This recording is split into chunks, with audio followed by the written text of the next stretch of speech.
पिछले लेक्चर में हम लोग ब्लड का इंट्रोडक्शन देख चुके थे। आज जो है हम लोग रेड ब्लड सेल के बारे में जानेंगे।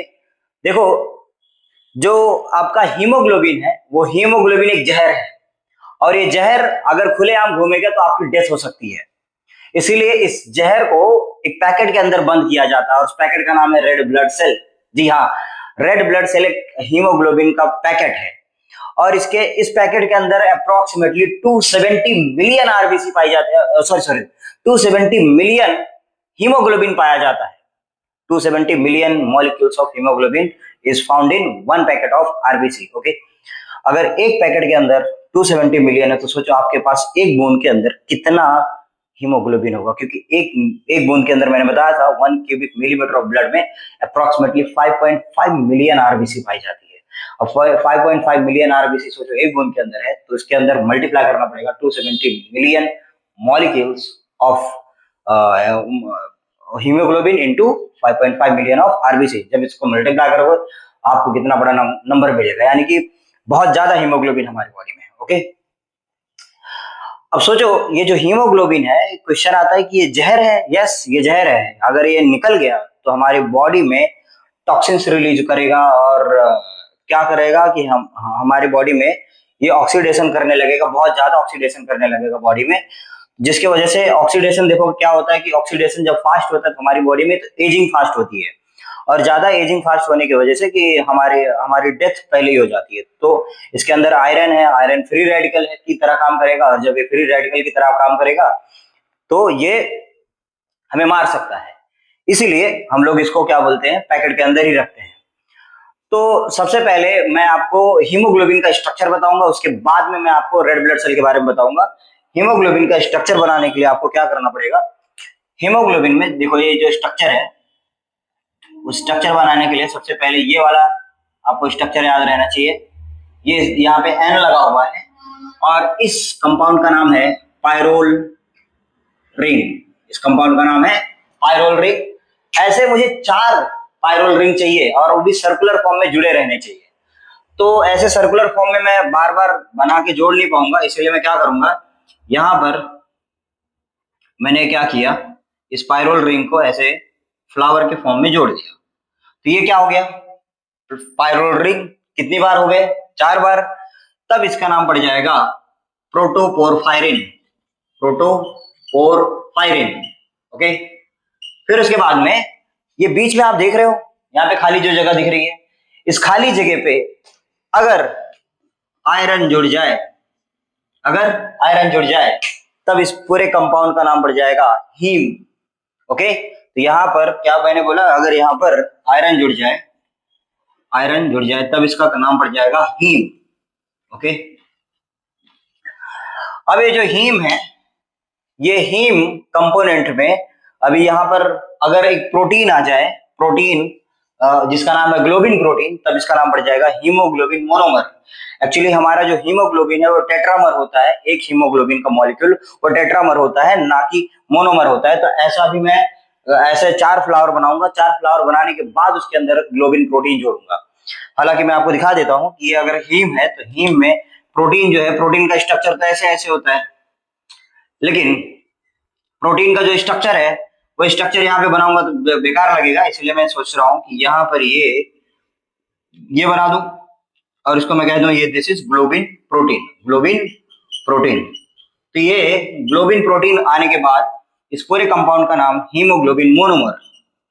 Haemoglobin monomer. ओके, अब ये हीमोग्लोबिन मैं कितनी बार बनाना चाहता हूं, 4 बार। 4 बार नहीं बनाऊंगा तो ये हीमोग्लोबिन पूरा मेरा कंप्लीट नहीं होगा। इसके लिए मैं इसको पूरा मिटा देता हूं, और मिटाने के बाद मैं आपको पूरा हीमोग्लोबिन बना के दिखाता हूं। ओके,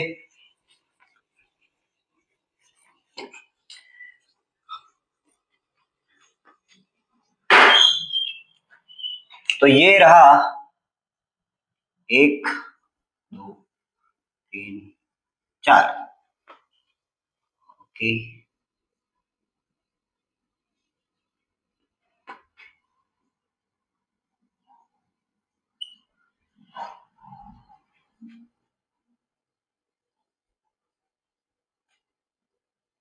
ओके, ये कितने प्रोटोपोरफायरिन बन गए? ये 4 प्रोटोपोरफायरिन बन गए। और इस 4 प्रोटोपोरफायरिन के अंदर अगर मैं आयरन लगा दूं, this is iron, this is also iron, यहाँ पर भी आयरन लगा दिया, यहाँ पर भी आयरन जोड़ दिया। अब ये जो आयरन जुड़ गए तब इसका नाम पड़ गया haem, haem, haem, haem. Okay, 4 बार हीम हो गए। अब देखो ये जो हीम है, इस हीम में मैं अगर ये प्रोटीन जोड़ा, ये रहे प्रोटीन, एक का नाम रख देता हूं अल्फा प्रोटीन, एक का नाम बीटा प्रोटीन, फिर अल्फा प्रोटीन, फिर बीटा प्रोटीन। यस, हमारा जो हीमोग्लोबिन होता है उस हीमोग्लोबिन में 2 अल्फा प्रोटीन होते हैं और 2 बीटा प्रोटीन होते हैं। तो ये जो पूरा हीमोग्लोबिन है, ये पूरा ये जो 4 आपको फ्लावर दिख रहे हैं, 4 फ्लावर नहीं है, ये हीमोग्लोबिन का स्ट्रक्चर है। ओके, ये सिंप्लीफाइड डायग्राम ऑफ हीमोग्लोबिन है। So this is simplified diagram of haemoglobin. आप यही डायग्राम बना लोगे तो आपका काम बन जाएगा। हालांकि ये कोई रियल डायग्राम नहीं है, बट इससे आपका काम बन जाएगा, याद रह जाएगा। सो दिस इज हीमोग्लोबिन। और अब बताओ एक हीमोग्लोबिन में कितने आयरन है? 1 2 3 4। अगर 4 आयरन है तो ऑक्सीजन कितने जोड़ेंगे? 4 ऑक्सीजन। ऑक्सीजन मॉलिक्यूल, हाँ, O2 की बात चल रही है। So this is O2, O2, O2, O2। Total कितने ऑक्सीजन मॉलिक्यूल जुड़ेंगे? 4 ऑक्सीजन मॉलिक्यूल इसके अंदर जुड़ेंगे। यानी कि हीमोग्लोबिन एक ऐसा ऑटो है कि इस ऑटो के अंदर 4 सीट है, और 4 सीट किसके लिए है? तो ऑक्सीजन के लिए है। यस, तो ये रहा हीमोग्लोबिन का स्ट्रक्चर। जब ये ऑक्सीजन जुड़ जाता है तब इसका कलर रेड हो जाता है। मैं आपको एक चीज और दिखाता हूं। अगर क्लास 12 की बुक को अगर आप केमिस्ट्री वाली बुक देखोगे तो उसके पीछे जब बैकग्राउंड में देखोगे तो उसके क्लास 12 के पीछे वाले बैकग्राउंड में हीमोग्लोबिन का स्ट्रक्चर बना हुआ है। और वहीं पर ही एक और चीज बनी हुई है, उसका नाम है क्लोरोफिल। और क्लोरोफिल में देखोगे इस स्ट्रक्चर में कोई चेंजेस नहीं है, बस यहाँ पर मैग्नीशियम लग गया है। मैग्नीशियम लगने की वजह से वो पूरा क्लोरोफिल है, वो क्लोरोफिल ग्रीन कलर का होता है। ओके, तो ये आपके केमिस्ट्री की बुक में होगा, 12वीं की केमिस्ट्री की बुक में, महाराष्ट्र बोर्ड के। Okay,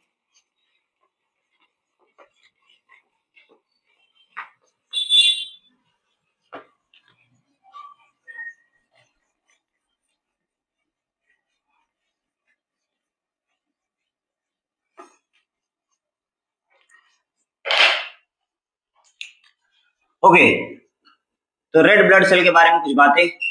yes, red blood cell का दूसरा नाम एरिथ्रोसाइट। एरिथ्रोसाइट। कितने दिन तक जिंदा रहता है हमारा रेड ब्लड सेल? तो हमारा रेड ब्लड सेल 120 दिन तक जिंदा रहता है। तो 120 डेज इसकी लाइफ स्पैन होती है, 120 डेज तक की लाइफ स्पैन होती है। So this life span of red blood cell is 120 days. अगर इसको महीने में बनवाना चाहो तो 4 महीना हुआ ना, 4 मंथ।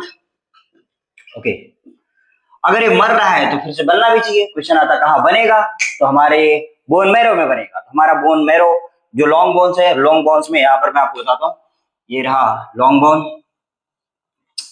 ओके, अगर ये लॉन्ग बोन है तो यहाँ पर ये जो आपको जगह दिख रही है, इस जगह पे यहाँ पर कुछ स्पॉन्जी टिश्यूज होते हैं, लेकिन ये स्पॉन्जी टिश्यू के बीच में ये लाल लाल जो दिख रहा है आपको, ये है स्टेम सेल।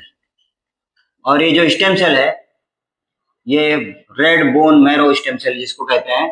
और इस स्टेम सेल के पास अगर एक हार्मोन है जिसका नाम है एरिथ्रोपोइटिन, तब इस हार्मोन के आने के बाद यहां पर जो चीज होती है उसको हम लोग कहते हैं रेड ब्लड फॉर्मेशन। और रेड ब्लड सेल फॉर्मेशन को ही हम लोग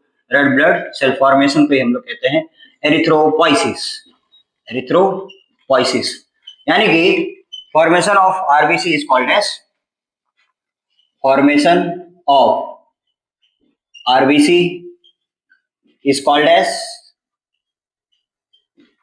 एरिथ्रोपोइसिस। और एरिथ्रोपोइसिस होने के लिए हमें क्या चाहिए? कौन सा हार्मोन चाहिए? Erythropoietin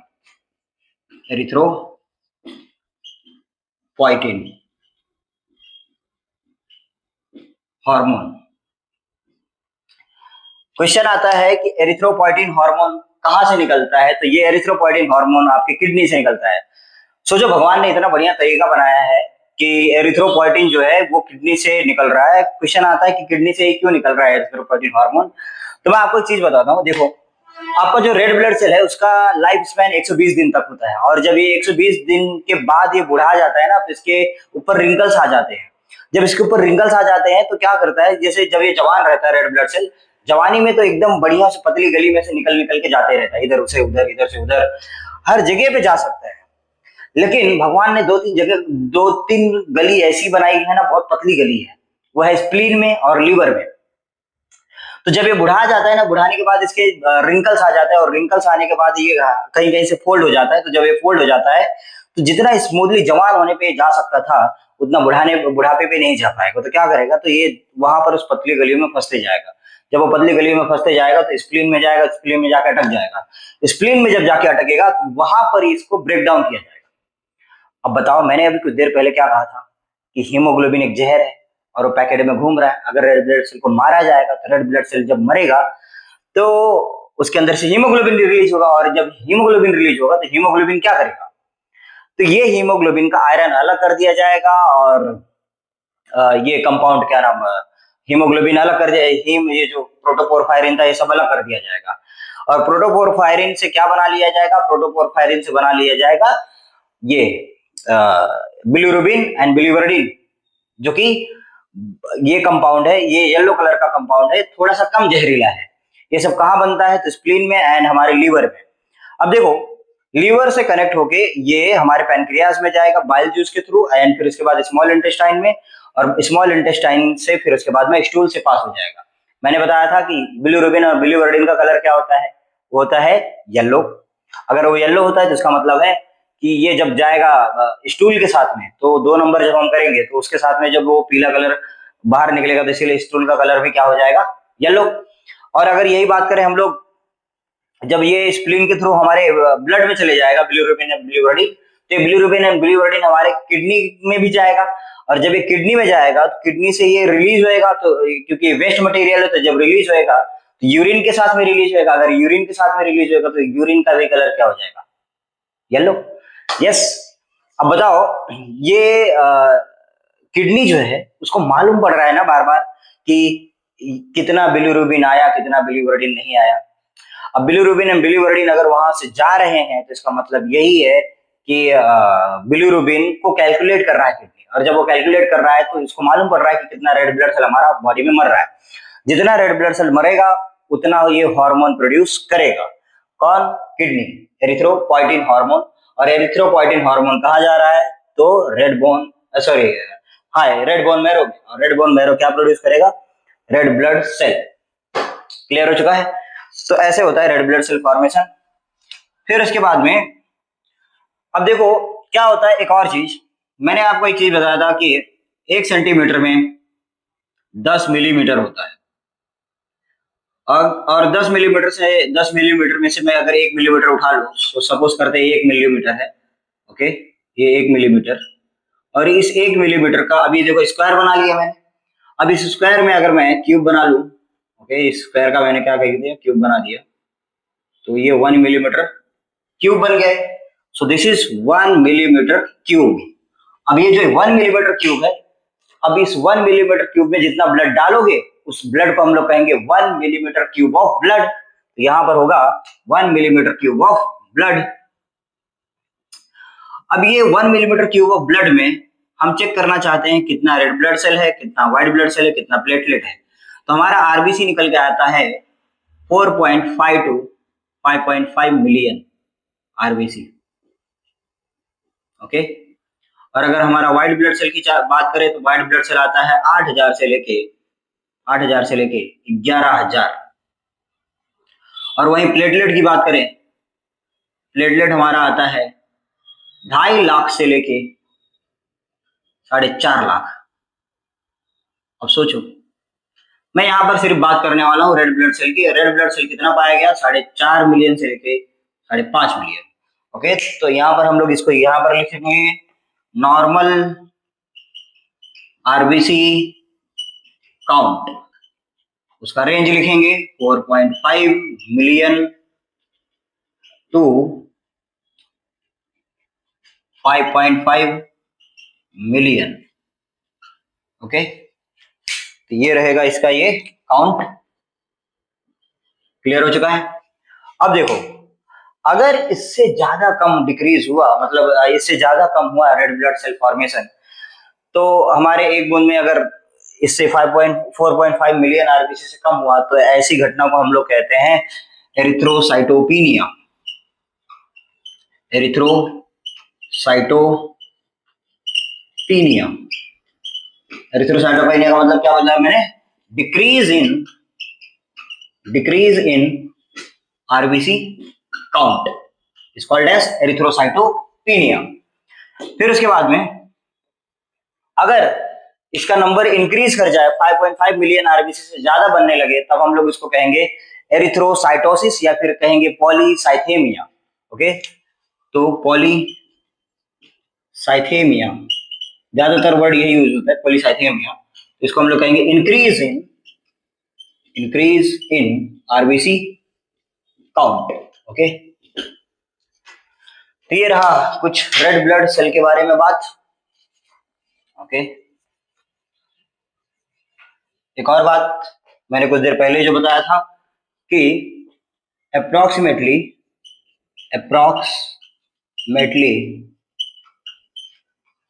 270 million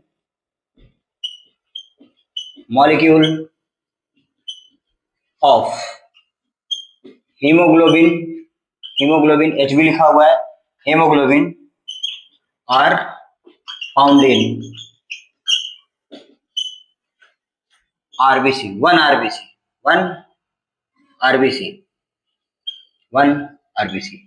because one RBC is a packet of haemoglobin, and एक पैकेट में कितना मिलियन मॉलिक्यूल? तो 270 मिलियन मॉलिक्यूल ऑफ हीमोग्लोबिन पाया जाता है।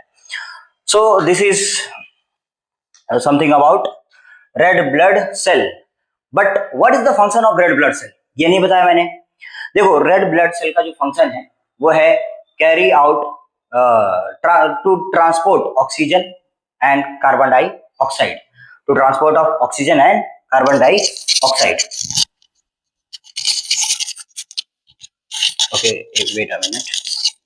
हाँ, to transport of oxygen and carbon dioxide. तो यहाँ पर हम लोग एक फंक्शन लिख लेंगे, RBC act as a carrier of oxygen and carbon dioxide. Okay, अब क्वेश्चन आता है कि रेड ब्लड सेल हमारी बॉडी में ऑक्सीजन कैरी करके कहां लेके जाता है? तो सुनो, जो रेड ब्लड सेल है वो ऑक्सीजन कैरी कहां से करता है? पहले उठाता कहां से, मैं आपको बताता हूं। देखो, मैंने जब सांस लिया तो अंदर क्या गया? ऑक्सीजन। बाहर क्या आया? Carbon dioxide. क्वेश्चन आता है कि मेरा ऑक्सीजन गया किधर? तो जब मैंने सांस लिया तो ऑक्सीजन हमारे लंग्स में गया। लंग्स में जाने के बाद अब ये जो ऑक्सीजन है ये हमारे ब्लड में चले जाएगा, और ब्लड में कौन कैच करेगा? तो ब्लड में कैच करेगा और ये हीमोग्लोबिन, और हीमोग्लोबिन कहाँ पे है? रेड ब्लड सेल में। तो रेड ब्लड सेल जो है ऑक्सीजन को कैरी करके फिर लेके जाती है सारे टिश्यू के पास। क्वेश्चन आता है, सारे टिश्यू को ऑक्सीजन चाहिए क्यों? तो देखो, सारे टिश्यूज जो है हमारे वो ग्लूकोज लेके रखे हुए हैं, क्योंकि हम लोग जब खाना खाते हैं तो हमारे ब्लड के थ्रू ये सब ग्लूकोज ले लेते हैं। तो ये ग्लूकोज क्या होता है? ग्लूकोज तो मैं बता, फूड होता है। ओके, तो ये जो ग्लूकोज है, ग्लूकोज से एनर्जी प्राप्त करना चाहते हैं। आप मेरे को बताओ, बाहर जब आप लोग किसी भी फ्यूल को जलाते हो, बाहर आप किसी भी फ्यूल को जलाते हो, सपोज करते हैं फ्यूल को जला रहे हो, तो फ्यूल को जलाने के लिए यानी कि आग को लगाने के लिए आपको तीन चीज की आवश्यकता होती है, that is oxygen, fuel, okay, fuel and heat. तो बताओ हमारी बॉडी में भी, अच्छा, ये जब फायर लगता है तो एनर्जी रिलीज होती है, उसी प्रकार अब हमारी बॉडी में भी जो ग्लूकोज मॉलिक्यूल है एक फ्यूल है कि नहीं है? अगर ये फ्यूल है तो इस फ्यूल को तोड़ के एनर्जी अगर हम लोग प्राप्त करना चाहते हैं तो इसको तोड़ के क्या मिलेगा? इसको तोड़ने के बाद ये जो एनर्जी है, हाँ, ये जो फ्यूल है, इस फ्यूल को तोड़ने के बाद हमें जो एनर्जी लेना चाहता हूं मैं, ये फ्यूल को तोड़ने के लिए मेरे को क्या चाहिए? ऑक्सीजन। तो यहाँ पर भी दिख रहा है ऑक्सीजन चाहिए। फ्यूल को जलाने के लिए हमेशा ऑक्सीजन चाहिए होता है। तो उसी प्रकार हमारे ग्लूकोज को भी जलाने के लिए, यानी कि ग्लूकोज का रेस्पिरेशन करने के लिए, एरोबिक रेस्पिरेशन करने के लिए क्या चाहिए? ऑक्सीजन चाहिए। और जब ये ऑक्सीजन पूरी तरीके से मिल जाता है तो सपोज बताता हूं मैं आपको क्या होता है। तो ये C6H12O6 ये कंपाउंड है ग्लूकोज का। अब ये जो चीज है 6 ऑक्सीजन मॉलिक्यूल लेके 38 एटीपी बनाता है, that is energy currency of cell. और ये जो चीज है यहाँ पर 6 कार्बन डाइऑक्साइड प्रोड्यूस करेगा क्योंकि इधर 6 कार्बन है, प्लस 6 वाटर मॉलिक्यूल रिलीज करेगा। इसके वजह से देखो हमारे ग्लूकोज को तोड़ने के लिए क्या चाहिए था? ऑक्सीजन। इसलिए हमारी रेड ब्लड सेल ऑक्सीजन को लेके जाके टिश्यू को देती है, और टिश्यू जो है उससे उसको यूटिलाइज करके ग्लूकोज को तोड़ के और एनर्जी प्राप्त करता है। जब एनर्जी प्राप्त करता है तो क्या रिलीज होती है? Carbon dioxide. तो ये कार्बन डाइऑक्साइड वापस खून में आ जाता है, और ये फिर से कौन उठा लेगा? तो फिर से हमारा रेड ब्लड सेल उठा लेगा और ये वापस लेके आएगा, और उसके बाद में यहाँ से एल्वेओलाई को दे देगा, और एल्वेओलाई फेफड़े में से करके बाहर निकाल देगा, that is carbon dioxide. So this is complete RBC